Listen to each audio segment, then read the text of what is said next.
Good evening, lovers of Entrepreneurship in Focus. How are you guys doing? It is a pleasure to have you yet another Tuesday evening. We've got a phenomenal guest in studio, and I am most excited to hear from him to learn about his business and to share the information with you. How are you? I'm seeing some of our loyal persons tuning in already. It's a pleasure to have you. I'm seeing Urena. I am seeing Sandy Taylor, Margaret joining from Barbados. I am seeing Sandra Halley and several other persons. It is indeed a pleasure to have you yet another Tuesday evening. Last week we were fortunate to have the sauce boss, Sandra Craig, at our studio, and she was displaying our barbecue sauce and the dips and seasonings and some of the things she has. Right now, we're going to be sitting with a young man who I would say is in the IT kind of digital field because of what he's been doing. And it takes some brains to put some of the stuff together. So we're most excited to hear from him and hear of the backstory and all that he has to offer so that we can grow together. Feel free to share the live stream so that other people can benefit from the information as well. Don't be greedy with the information. Let us contribute towards each other's growth. Iron sharpens iron. And remember to comment, like, and share your thoughts so that we can learn and interact with you. At this time, I'd like to introduce to Entrepreneurship in Focus for the first time, Mr. Dorwin Kingston. Welcome to our program. Thank you for having me. Happy to be here. It's a pleasure having you. How was your day? You look like you're now going to work. I'm heading home from the office. I've had one of those days. Mm-hmm. You know, I had lunch and the lunch wasn't even enough, so I thought a second lunch. Wow. I had a second lunch around 2 o'clock time. But yeah. Okay, sounds like me eating all through the day.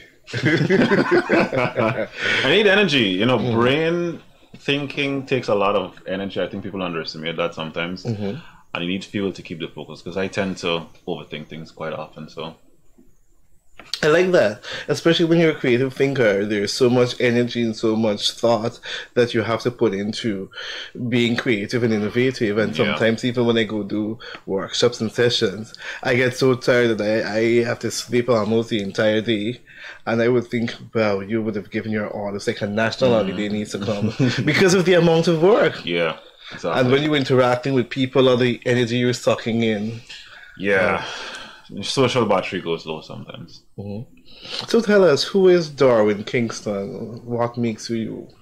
What makes me me? Well, my self-identity, I guess. That makes me me. I'm a very believer in individuality sort of thing. So I make sure that I define myself and who I am. So there's none other, there will never be any other like me. Nice. Beautifully put. So what motivated you to go into entrepreneurship? When I'm asked that question, sometimes you try to find like a specific thing that drove you to make that decision to do, you know, whatever business that you're doing. But to be quite honest, it was just a combination of things. And I think ultimately I found something that I wanted to share with others. I know persons tend to look at the capitalist world as these greedy, greasy palm people trying to suck out everything from the civilization. But there are a lot of us who just genuinely have found something that others can benefit from. And we're like, hey, especially for a country like Guyana, now growing and budding into the country that we want to be. Everyone say that it's small Dubai. But overall, I just found something that would work well for Guyana, and I figured that this is something that I can turn into a business. So this is your first venture? This is my first venture. Tell us what it is and what it takes to do. So Fizarro is an e-commerce and logistics company. Okay. We're most known by the marketplace Fizarro.com. This is where Guyanese can go on our website, take a look at the products that we have and place the orders. Everything on the website is already in Guyana. So when you place your order, expect that the fulfillment team is going to call you a few minutes after to confirm your order and schedule delivery. We also have online payment, so you can pay with your card online or you can pay with cash on delivery. The e-commerce part especially goes into our MMG online top-up feature. This is where persons can go on our website and purchase MMG using their card. Now, there is some amount of misunderstanding. Persons are believing that we're going through a bank and it's going to take about 2 to 3 days, when in fact it's similar to when you're placing an order on Amazon. You go to checkout, you use your card, enter your card information, the order is complete. Once the transaction goes through verification, it passes verification. You can expect that MMG top up within a few minutes. Okay. Maximum 30 minutes, right? So essentially what we're trying to do is introduce online payment into different services that we use every day in Guyana. The logistics part of things is where we do the standard, what we call online shopping, but it's really freight forwarding. So we have the US mailbox service. You send your orders if you want to buy something on Amazon, Shein, AliExpress, Alibaba. You can then send it to that address. You bring it in, we clear it. No, we bring it in and clear it for you, and then you come and pick up at the office. So I've heard persons referring to your site as a somewhat like a local Amazon. Yep. You know, that's the idea. I think that Guyana, in order for any country to grow, the velocity of currency needs to be moving a lot quicker. So this is defined as how currency is passed from one hand to the other. If you have to use cash to do that, then the frequency is a lot lower. So in order for the country to grow, money needs to churn faster. That's why persons who are paid weekly or fortnightly tend to be a bit more stable than persons who are paid monthly, is because of the same reason. I love the fact that you were seeking to integrate a financial aspect or digital aspect so that persons can pay for at least most of the services that, that we use in China, because several businesses you go to and they only accept cash. But what if I want to pay from my card or use MMT or some other method so as to be able to complete my transaction? Because when you walk around with cash, it is quite dangerous. And then there's only a certain amount of money you can walk with because of the anti-money laundering. So it's a very good initiative. So even if we can pay many taxi services and all of these delivery services and stuff with MMT, I think it would work really well. It would. And I think generally it's the next step for the country. We've been in that stage of cash transactions all the time for a while. I think in order to compete on the international stage, we have to add some amount of sophistication to our commerce overall, and this is definitely the step to accomplish that. But I would love to see some kind of competition. For instance, like we now have different network service providers, like some kind of competition with the mobile money app, so that persons get different options and you get different rates and services, so as to be innovative and competitive. Yeah, I agree. Definitely competition works for the best for consumers, and it also pushes companies to be innovative and be on their toes, right? But the truth is, this kind of thing requires a strong amount of technical background, because this can be easily a hotbed for fraud. You know, persons might have access to other person's card using it without permission, and the banking sector in Guyana might not be as sophisticated, because sometimes it have to do with lack of legislations as well, but it is simply not as sophisticated as other parts of the world. And as a result, a lot of companies who do online payment processing would not set up shop here. So it might be very difficult for persons to acquire it, although I think now it's a bit more easy, but generally it's a bit difficult to do. And as a result, persons might shy away from doing it. I think the persons, at least when I started, I felt like the persons who could do it didn't think that they needed to, because they might have been very comfortable in their position already. And then the other people, like, the small man, for example, just didn't have the resources to accomplish that task. It took me about a year to get this stuff set up, and then also taking into consideration fraud prevention, because I knew from the inception that fraud prevention is something that I would need to take very seriously in order for this to work. And it's been working out amazing for us. I think persons underestimate our capabilities, and I kind of like it that way, because persons don't become too smart to try to trick the system.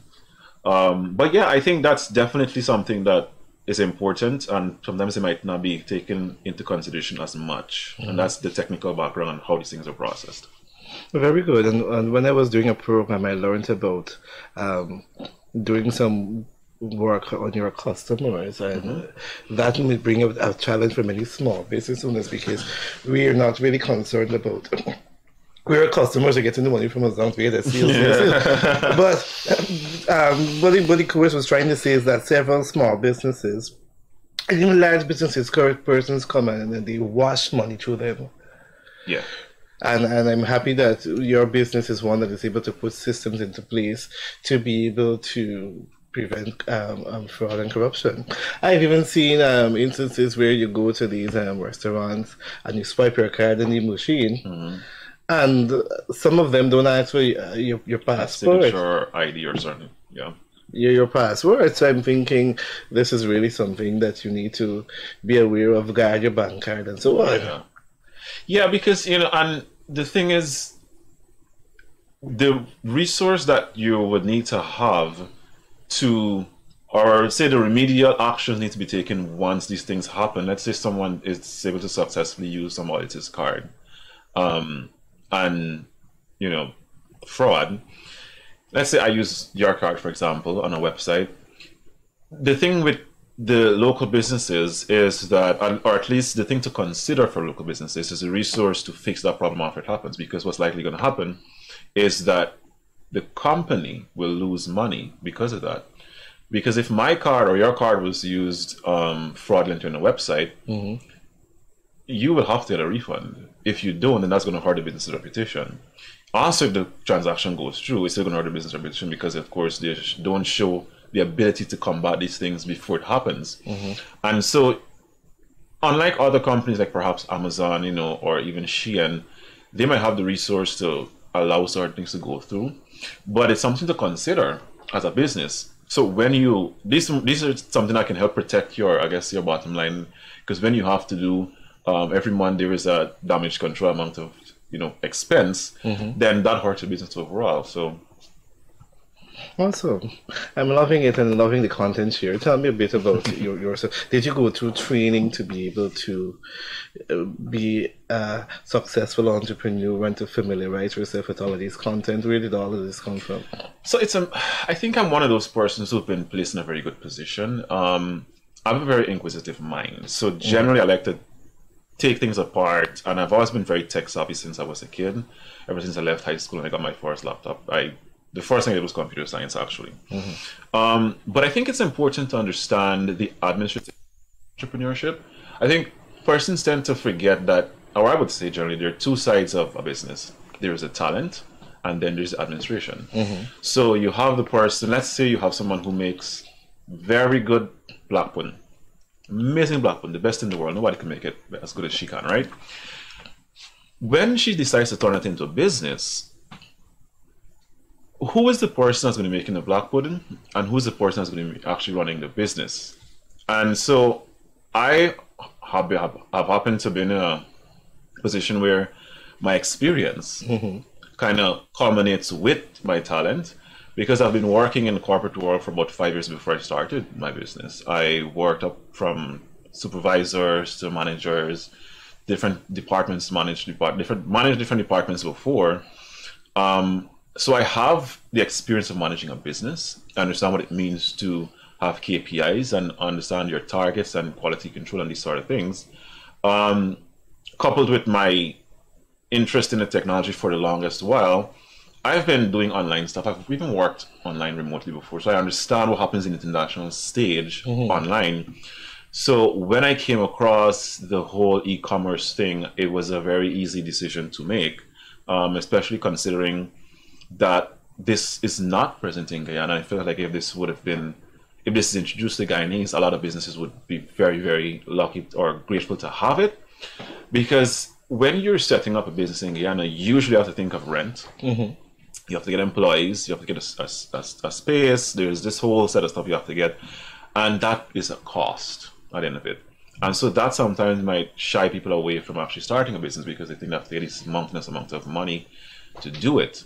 So having a website where you can just focus on the procuring of your products and selling it on this website, you just handle the marketing, sending the traffic to the website to make the purchases, that would be easy for people to do. And so those are the things that kind of all came together and, made me jump to it. My experience, again, in the corporate world, and I've been very, very tech savvy for a long time. So, in other words, you can assist small business owners with their sales by having them showcase their products on your yep. site. Yep. And is there like a cost attached to that? No. So we don't have. We're not trying to hurt people's wallets, you know. The cost on the international stage can become very expensive to do it. But I think for this period, we wanted to see what would work best. So we only take a percentage based on your sales. So there's no monthly fee to sell on the platform. There's none of that. Once the product is sold, then we get a cut from there. So it's pretty simple. But I also want to mention that when we started this business, something that was very important for us was making sure that we understood how this can be properly implemented into our culture and our country. Persons tend to think of businesses in the US and in all these other countries and think that the exact business model would work in Guyana. That is not the case. And so we've taken the time to kind of study. We grew gradually, because we didn't start very big. Started very small, very small office, did the basics. But what we paid attention to was data and behavioral data, that is specifically. That gave us the understanding of how to properly position the business to make this overall situation work. So how long are you guys in operation? Almost 2 years. Almost 2 years, nice. So what has the response been from Guyanese to be able to tap into your services? It's been as I expected. Persons want this kind of feature. They've been wanting it for a while. What I have noticed though is that persons are sometimes caught by surprise. Because when they would see the products, they would assume it's not in Guyana. Because a lot of people look at the website and they would say it doesn't look local, this doesn't look like a Guyanese site. Because it's very easy to understand. Everything's laid out very nicely. Let's maneuver the website. Oh, well. Yeah, it's very easy to understand. It's very simple. Everything is right there. And so persons generally think that, oh, it's not a Guyanese platform. And some persons would place orders and they'd be like, "Why I didn't know it would have been here this quickly." But it really is. And so that tells us the gap that exists with the regular average consumer. There are the tech savvy ones who can go and place the orders and they know exactly what's going to be happening. But there are many who perhaps also don't even know how to place the orders. So we have like tutorials and these kind of things on the website.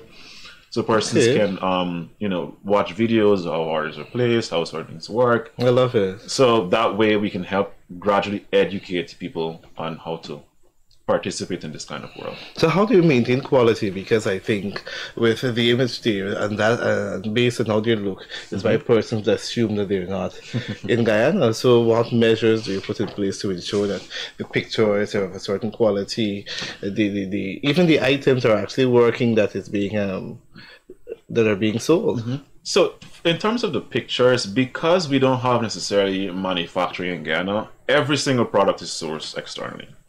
So you have your Amazon, your Zara, your H&M's, your Shein's, all the different websites, we get the images. And the vendors as well, they get the image from those websites and they put it on the site. And also, some items might not have pictures, but we have a studio that we can take pictures. So the picture, we try to maintain a certain quality. We don't want it to look too dark.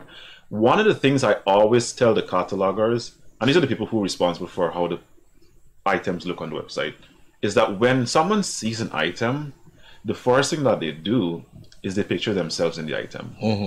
Or they picture themselves using the item, or especially for clothing, they picture themselves wearing it.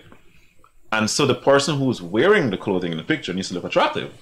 Because if they don't, then the person might not be that encouraged to actually, purchase the item.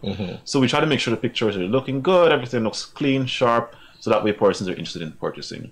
Now, in terms of the quality of the product, we try to source the best. We try to encourage vendors to source the best. So far, in fact, we did a survey, I think, in June, July, or April, I can't remember when it was exactly, trying to ask customers what do they think of like the quality of our products, and everyone loves the quality of our products. We have no complaints. In fact, we have not had many returns or damage defective kind of situations. I think it's less than 5 in terms of damage defective of all the orders that we've had. So, you know, those numbers tell us definitely that persons understand what we're doing and appreciate it.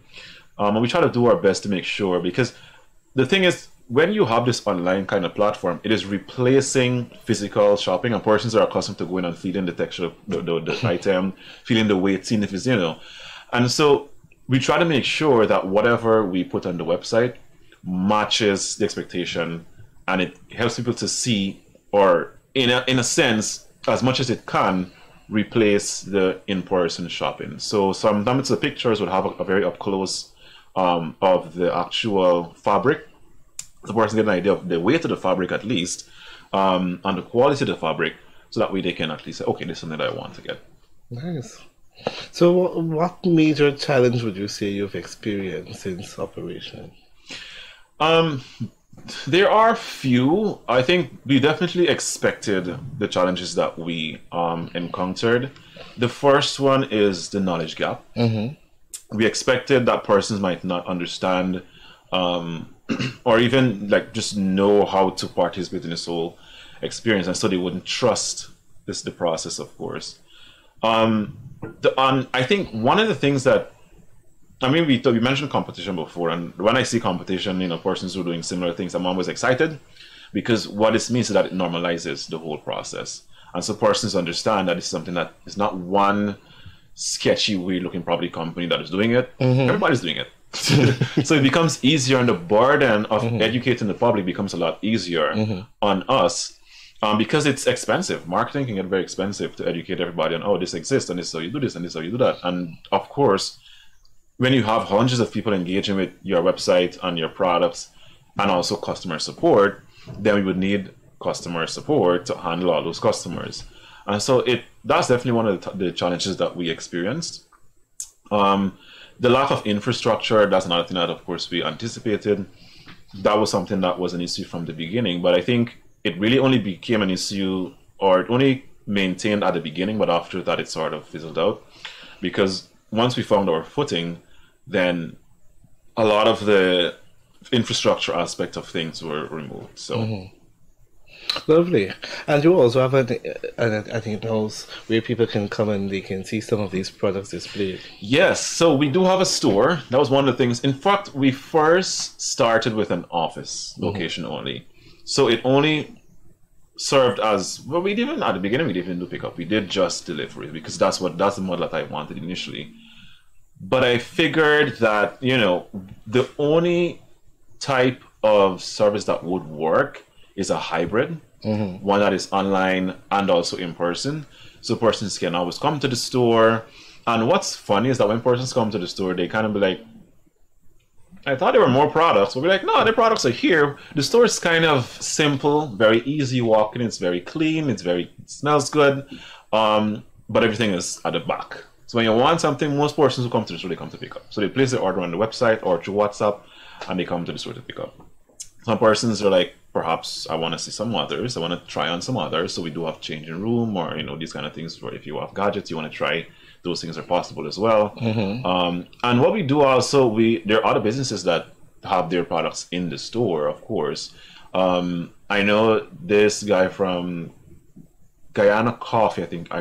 I know him from We Love Guyana, Wayne Farley.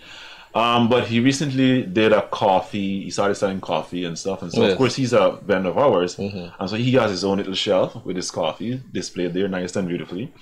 So persons get to come and experience, they still get the experience of the regular online shopping, but we definitely want to guide people into the online space, but we have to take their hands and guide them into that. We can't just jump and do online only. Yeah, and one of the things I've been telling people too, even though you may have a storefront, you can also market on online platforms. It serves you well to have your products displayed several places.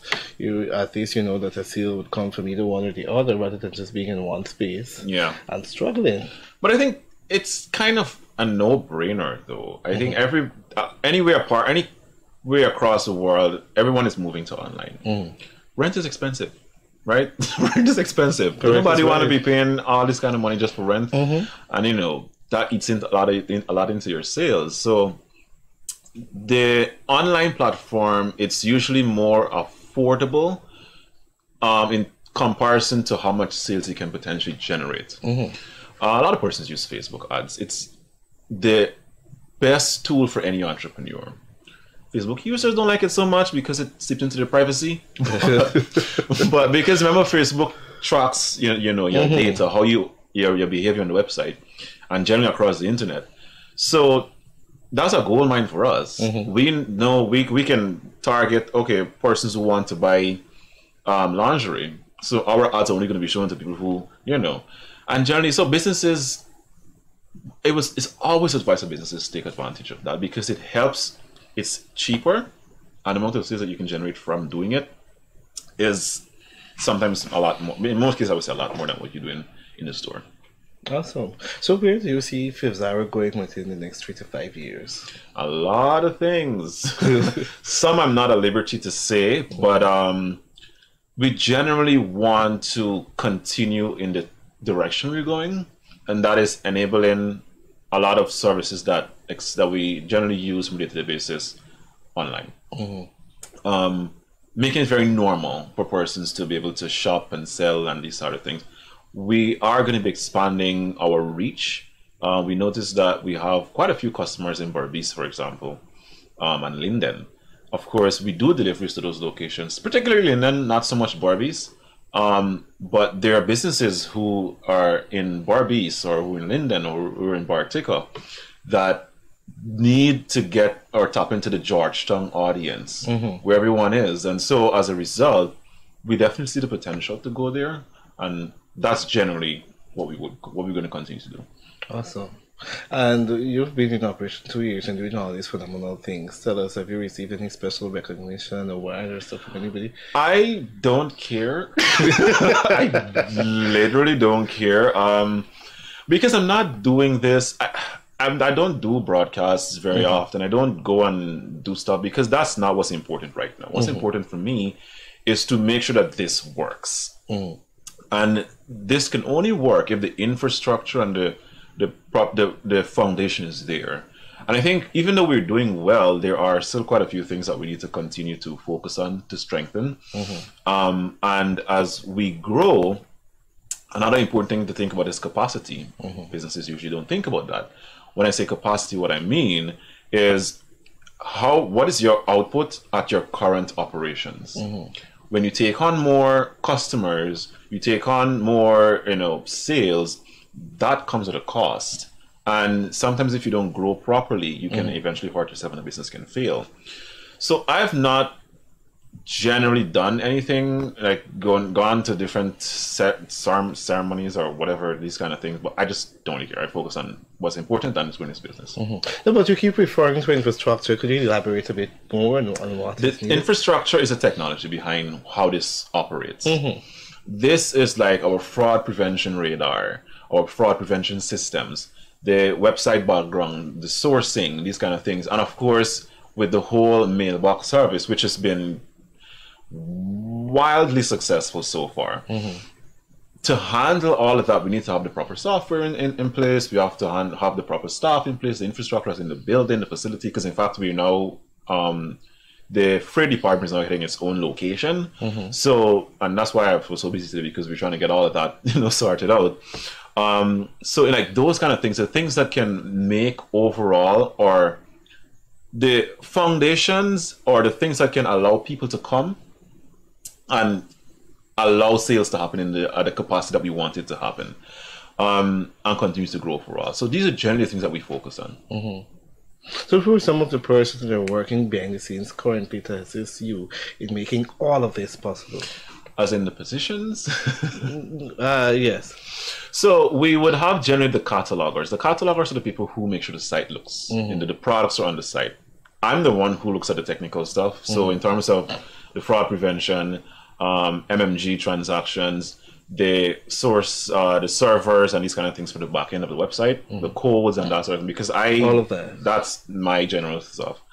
And then we have the freight department, which would have the clerks and those sort of people behind there. Nice. I like it. So you're doing a wide range of things. I can imagine the amount of brain work that you need to put into Oh to get yeah, things done. that's why I had 2 lunch today.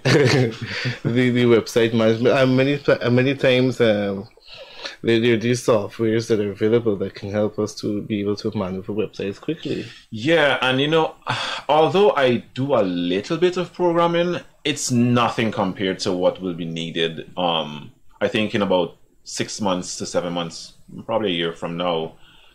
So I use these general software that helps you to, whether it's drag and drop, whether it's, you put a different something there and it sends the email in a certain way.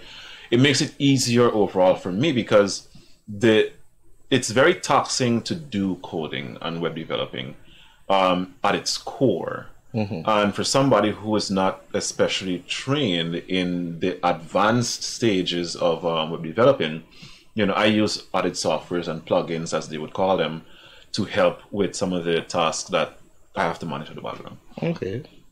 So there are other businesses that may be doing freight forwarding, maybe have a site whereby persons can upload their products and services and advertise them. Why should we come to Bizarro? Because we're the best. I don't know. That's not really we're the best. But I think overall, it's important that consumers participate in businesses that have their overall best interests at heart. And we focus on making sure the experience for the customer is very easy, simple, affordable. Being in a freight forwarding space, we've gotten a chance to see what really happens, and I think that we bring something that is super easy to the table. So here's the thing. I'm sure everyone can relate. When you have a, let's say you buy on Amazon or something, I don't know. You buy somewhere. When your stuff comes into Guyana, you have your invoice with a bunch of stuff on it. There is insurance, there is this fee, there is that fee, there's that fee, there's that, and all these different things. And sometimes your package is a charger, less than £1. You pay $4,000 to clear it. That's a lot of money, right? So what we do, we focus on consolidation. So our rates are consolidated as well. What that means is that there's one flat fee. And let's say our charger is £0.8, you pay for £0.8 and there's one fee. That's it. Okay. So we have 2 fees. There's a weight fee and there is the package fee. The package fee is $250. The weight fee is $1,500 a pound, but it's divided. It's for the exact pound specifically. So let's say your package is 0.5 pounds, then you're gonna pay $750, and you're gonna pay $250. So you're gonna pay, guess what, $1,000 for your item. And that's it. It's not very complicated, and people love that. It's so simple, it's easy, it's not complicated, and it's affordable. I love it. And so somebody's asking, would you say you're in direct competition with Amazon? I wouldn't say that. First of all, Amazon is in the US. We rely on Amazon as well. I wouldn't say we're in direct competition with Amazon because, and that's why we started doing freight forwarding as well, because at the end of the day, our site doesn't have millions of items. It really doesn't. And therefore, persons will want to source from other places. We do offer the pre-order option as well. That's a third business operating model that we have, where we can do the pre-order for people. If you don't want to use your card or not, we can use it for you. We can use our card and place the orders for you.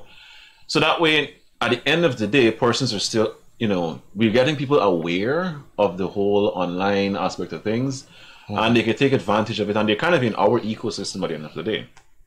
And that's a word you're going to hear a lot in the future, but they're within our ecosystem. So I wouldn't say we're in direct competition with Amazon because we rely on Amazon for certain things. And there are things that we can offer that Amazon cannot.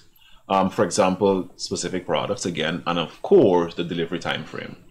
Because we only do deliveries in Guyana. I know there are persons who would reach out from time to time and ask if we can do deliveries to Barbados or to the US. We don't. We do deliveries to Guyana alone.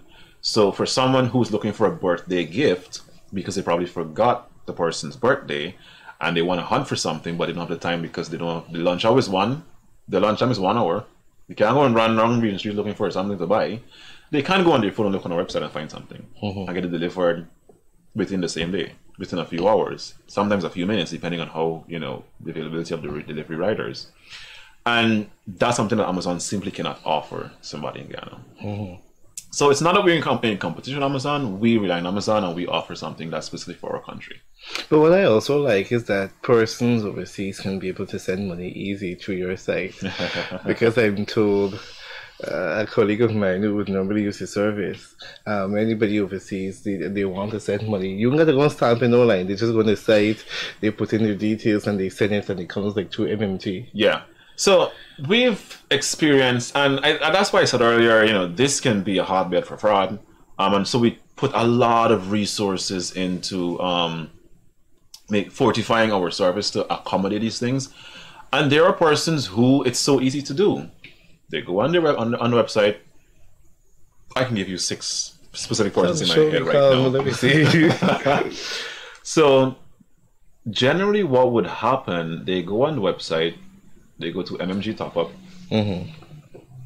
and they select whichever one they want. Let's say we want to send it to let's say I'm in the US and I want to send money to my child mother in Ghana. Here's an example. We have some of those. And I'm going to send her $20,000, right? Instead of me having to go to Western Union to do it, or for her having to go to Western Union and stand up in that long line, no hate to Western Union, they can just enter the information. They enter their MMG number, Name and the account. name and the account. And I always advise persons to read the details because persons expect that the service is going to go through right away. It does not. There is a fraud prevention or the compliance department, as we would call it, which really is, for the most part, me. One other person works, but kind of not full-time in that department. It goes through compliance. So, of course, if certain things are not aligned, then there is going to be verification that is needed.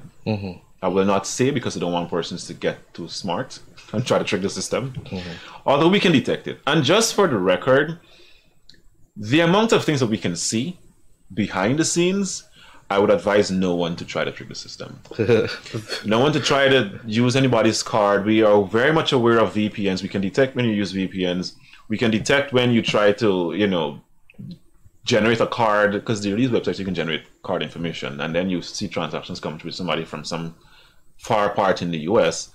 We can see every single thing. Interesting. So we would know sometimes we're going to update the back end, not the back end, but we're going to add some more resources on the website so persons can understand what not to do, because these things can easily get your account, your MMG account deleted, because we are very, very much connected to MMG directly.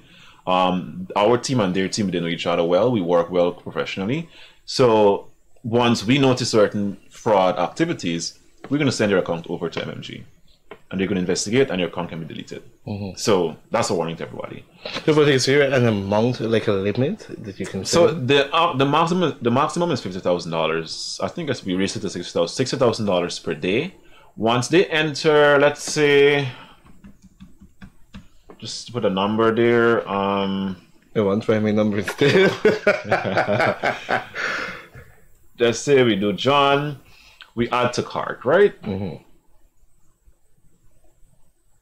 Now I'm going to go to my cart. If I wanted to increase this to perhaps $60,000, I can simply just add the quantity to 3, right? And so I have $60,000. Okay. And I go through the checkout process.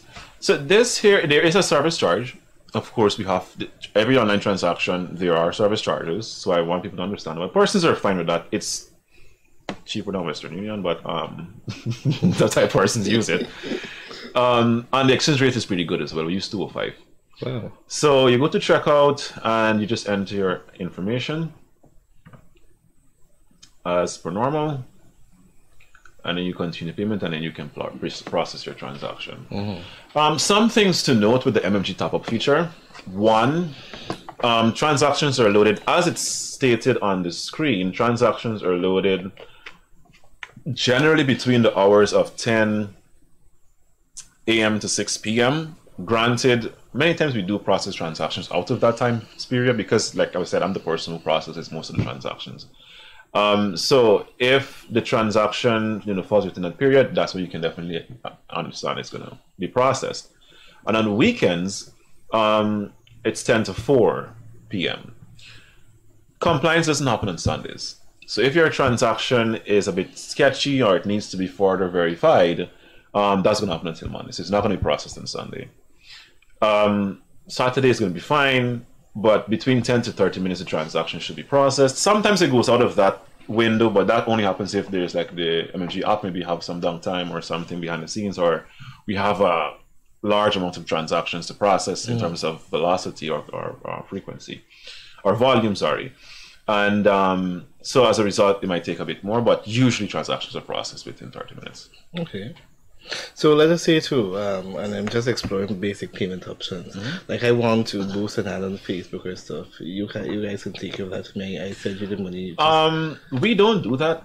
We're not a marketing company. So we generally market the products that we have on our website, but it's not determined specifically by vendors. We just market based on, I would say, category. So, for example, if we're doing clothing, we're doing pants, we can post a bunch of pants. So your pants, if you have pants selling on the site, it's going to be included in that post. So do it based on category, because we don't want to have a situation where it seems like we're favoring certain type of vendors, or we don't want that. In the future, persons will be able to run ads on our website for their product. This is comparable to on Amazon, for example, where when you type in, let's say, laptop, you're going to see sponsored posts, you're going to see a laptop there. So Amazon has that. So that's something that we're going to have in the future, where persons can pay us to get their product to be ranked higher in search algorithms. Okay. Really good. So is there anything genuinely you would like potential customers to know about accessing your service or reaching out? Not really. It's there. It's just there. Just use it. I try not to, this might be a bad thing, but I try to, that's just me and the kind of person I am. I'm going to tell you something exists. I'm going to tell you what it does, and it's up to you to decide if it works for you. In fact, there are persons who would say they've never heard of Fizzaro. I don't mind. That's okay. It means likely not our customer. So this is another thing that persons tend to overlook, and this is the marketing expenses. So we do what we call targeted marketing. We focus, and this is something that we learned because at the beginning of the business, we didn't do that. We did brand awareness marketing, which is just getting the name out there. And we had thousands of visitors on the website. Within the first week, I think we had about 30-something thousand visitors on the site, which is amazing. We had 0 sales. Because guess what? Most persons either are curious, they're like, what's something I nice, something I like, but then ultimately they didn't complete the purchase because they weren't actively looking to make a purchase. So we just focus on getting the stuff out there. Now we focus more on we focus mainly on targeted marketing. So the products, we put it on Facebook. Usually we use that as opposed to, radio. Radio is good, but it doesn't put persons in a position to actionize on the ad that they're hearing. So if I'm driving, for example, and I hear the ad on the radio, I'm not going to go on my phone right away and start using the service, right? I'm likely going to either forget that it exists because I just heard the ad in passing. So what if it's on Facebook or it's on Google? When you're scrolling, you're looking for a pants, and there's a pants in front of me. I'm going to make a purchase for that pants. So I don't say specific things, because we're the best, we're amazing, do this, do that. No, it's there. If you want to use it, you use it. It's just that simple for me.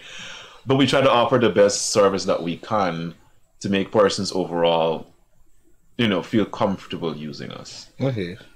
So let us know your handles, how persons can contact you, your location and stuff. The website is Fizzaro.com, Fizuro.com, and everything is there. If you want to contact customer support, you can reach us right through there. On Facebook, it is just Fizzaro, Fizuro. And we do have an Instagram, although it's not especially active, but it's Fizzaro Official.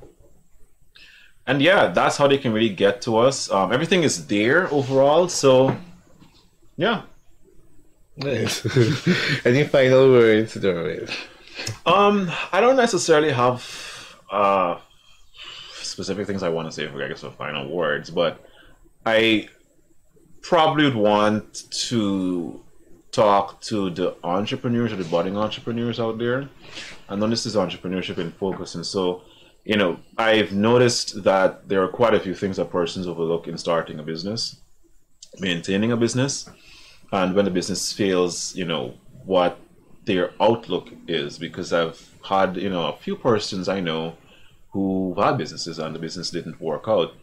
And one of the things that they did was that they sort of blamed society for not supporting their business, which I find mediocre. I kind of find it's like one of those things, you know, if the business didn't work, it means that you weren't working on the things that were most important for the business to be successful. Persons usually have this idea that if you have a business, you should tell people, oh, support small businesses, and that should be enough. And if persons don't support small businesses, that means they're evil. It simply means that you're not doing the necessary things to add value to those persons' lives, and that's what the business is supposed to be doing. It's supposed to be adding value to the people's lives, and if persons don't see the value in your business, then they're not going to participate in it. And so it's very important, because there are other businesses that started that did the same thing that we're doing, and they're no longer here. And that's because they either wanted to adopt directly what's done in the US, or they didn't focus on the things that really matters, which is the same fundamentals and the foundation, and these things that allow and create the perfect atmosphere for the business to thrive. So, you know, as an entrepreneur, I secretly don't like the word entrepreneur. I think in Guyana, it's somewhat, it sort of loses the meaning, to be honest, because sometimes you'd find somebody, you know, turn their WhatsApp into a business account and launch a page, and you're an entrepreneur. I like the you know, like that's what happens. And so I'm like, I'm not that. I'm just owners of the job. Exactly. Hustle. Exactly. And so, you know, there are other things that, you know, as a business owner, and I try not to make it too complicated for other persons, because people from time to time do ask me for advice on, you know, what to look for, what to do, and these sort of things. And honestly, one of the things I always tell people is do what feels right to you. Because one of the things that people would do is that they would go into the business and they wouldn't do the thing in the business that feels natural to them. This is the thing, this goes back to the talent versus administration. So somebody's going to go into business and it's going to be all beautiful in their head, but then when they actually start, there's a lot of accounting to do. I didn't mention those departments, by the way, like accounts and other people, but there's accounting to do. There's a lot of, you know, analytics to do, a lot of behavioral analysis to do. And sometimes persons don't want to do that. They want to be the person to, you know, make the black pudding or make the wheat name, or, you know, be the singer or whatever the case is. And so understand, you know, your position in the business, do what feels natural to you. And while you want to take sample from other businesses that exist, understand that your situation and the person that you are, it's innately different from the other situation. Because sometimes persons might be able to, you know, handle pressure a certain way, deal with certain situations in a certain way, and that worked for them. But they didn't tell you about that part. They just said, oh, do this and you become successful. And then you tried it and then it didn't work for you. But because your temperament is different from theirs, you know, fundamentally, you know, your result was different because of that. So, you know, what works for you, understand your place, understand, you know, who you are and what you want to bring to the table.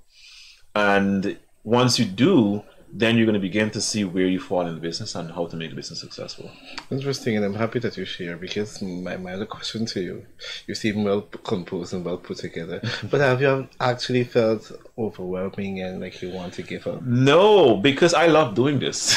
I'm a tech guy, right? So generally anything that's associated with me having to create strategies and these kind of things, and, you know, analyzing data and creating spreadsheets, a bunch of spreadsheets. I have a ton of spreadsheets with different things that track different things, but it's fun for me. And so that's why I don't feel, even though sometimes, yes, I sacrifice my meals or health in certain cases, but because I'm a very passionate guy, right? So I enjoy doing it. It brings, you know, me joy. So at the end of the day, when I go to bed, I feel good. I accomplished, you know, X, Y, and Z. And it's fun, you know, thinking of, okay, customers reacted a certain way to this particular ad campaign, but they didn't respond that same way to this particular ad campaign. So I had to figure out like why they didn't respond the same way. Understanding, okay, what's the simplest way to make, because we're going to start our refer a friend ad, refer a friend promotion with the freight department soon. In fact, this week, we have to figure out in the office, like, what is the thing that, how can we make it easy for persons to understand? So you have to look at the verbiage of how it's on the website, or how we can look at the marketing campaign. What is the most cost-effective way to do it? And efficiency is a very big word for me. These things are fun for me. When I worked at previous jobs, I enjoyed, doing these sort of things, creating a bunch of Excel spreadsheets to track certain data, and so it doesn't overwhelm me that much. Okay, interesting. So for persons who may need some technical assistance, or so they can reach out to you and get that. They can't because I'm already. I can give surf level advice, right? And persons have asked about creating websites for them.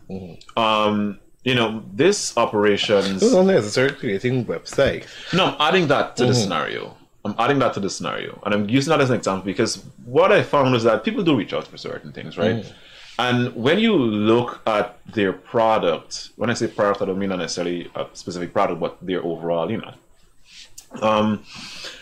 it requires more work than you're able to give at the time. So what I can only give is full-time advice, and I can be a very passionate guy, and I can get very, very involved. And so I try to give people the basic, advice, not to keep it too shallow, but give them the advice that can lead them in the right direction. Because these things are not cheap. They're really not. Yeah, that's true. They can be very expensive, and so I probably lead persons to websites like Fiverr. I don't know if people know about a website like Fiverr, but Fiverr is like a great place where you can get very, very affordable things done, whether it's web developing, coding, those type of things. People can create websites for you. The technical bits that people might need, I try to lead them into the direction where they can get that information and learn on their own, but I also take into consideration, are they going to be able to digest the information I can give them, because they might not be a technical person, but they're in a technical space. And so there are a lot of nuances to take into consideration. So I try not to get too involved, not to be greedy, but really truly just to make sure that I don't lead people into the wrong direction or take on more than I can handle. Interesting. Thank you very much for your time, Dorwin. It's been fun interacting with you, and learning and interacting with your personality is quite interesting. I'm a very unorthodox person. That's something that's required, to stand out a lot of times. But it was a good conversation, and it was really good to learn about your business and some of what goes on a day-to-day basis over at Fazaro. Many times I would see the ads popping up, and I would go scrolling and looking for things, and so it's a really good site. I'd encourage persons to check it out, and especially for those of you who have a business, a small business, even a big business, and you want to be able to promote your products, you can also reach out. The site has all of the information on the guidance how to do that, so you can grow your business, promote, and based on what we learned, it is free for now until you actually get a sale. So when you get a sale, then you're able to pay. Yep. That's a win-win. But do you find there are too many like persons, a lot of persons coming to sign up too? Not right now. At the beginning, so this is another thing that we had to understand as time progressed. At the beginning, we did a lot of marketing towards business owners, and we found a lot of persons, in fact, way more than we could have handled at the time, signed up for the service, right? But they didn't either complete the process. There are persons who are more like curious than anything else. There are persons who did mostly doing side hustles and these kind of things. And so, when people are hustling in the hustle culture, they don't have time for processes and these kind of things. And so because there is this defined structure, it really works with persons who, have this established kind of operations, whether it's a side hustle, if it's an established side hustle, that kind of thing. But also, I think right now we're not really focused too much on the marketing for different businesses. It's there, persons can apply and definitely start selling whenever the process is completed. It doesn't take long, but it overall we found that the process takes a lot sometimes, and persons don't complete the process. So persons do sign up from time to time. We get new vendors. here, there, and now. And we're fine with that. We're fine with that. We're growing with that. But yeah. Okay. One of the things I've been telling a few business owners is that it's either you develop an art or you hire people who are able to do it. Because a lot of times they would be able to share information about your business. Yeah. It is catchy and everything, but how do you convert that into an actual sale? Exactly. A closer or a strong call to action that would move persons to take their monies out of their pockets. Yeah. What makes persons take the step from saying, "Oh, it's nice," to "Here's my money"? What's the difference that makes that happen? So that's definitely true. Yeah. So that's one thing to consider. Having a strong call to action, somebody who's there, who's good to motivate people. And the other thing too is make it easy for customers to give you the money. Yeah. Many times you would find persons, when I see it a lot on Facebook, people posting their stuff there, and then you gotta keep asking about price. What's your price? What's your price? Well, that is give you traffic and everything because people are asking and stuff. People are also getting frustrated. Why not post all the information one time so persons can be able to see it and to get make an informed decision? And you do things that persons would easy to give you the money. People don't like to go on stores for the information and then go around here and come around here and call you and then beg you and be like, you're doing them a favor. So, notwithstanding. Yeah, that is true. That is true. But I also want to add an asterisk to that with the pricing. I've actually seen businesses that do post pricing and people still asking the price. People still asking the price. It's in the description. People still ask the price. So, but with us and ads, so we don't necessarily post prices directly on Facebook because we're trying to direct the traffic to the website, right? Because that's why we also tell vendors who are selling to send the customers there, because what happens is that a customer is going to go on the site. They first of all going to be like, wow, I didn't know this exists.